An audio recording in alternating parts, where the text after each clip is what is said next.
বন্ধুরা, শীত তো চলে এলো, হাঁসের মাংসের রেসিপি দিব না তা কি করে হয়। প্রথমে আলুগুলো ভেজে মাংসগুলো ধুয়ে রেখে দিয়েছি। এবার ভালো করে ম্যারিনেট করে নিব।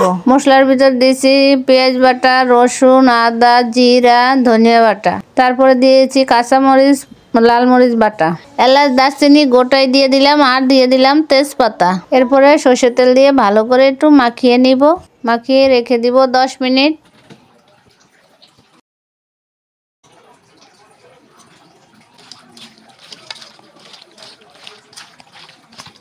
তেলের মধ্যে পেঁয়াজগুলো ভালো করে ভেজে মাংসগুলো দিয়ে কষাতে থাকবো আধা ঘন্টা।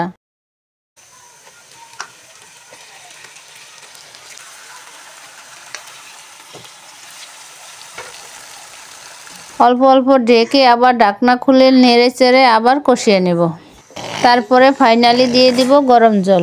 গরম জল দিয়ে আবার 20 মিনিটের মতন রান্না করব অল্প আঁচে।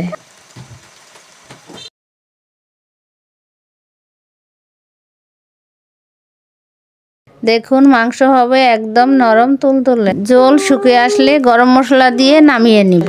আর স্বাদে অসাধারণ।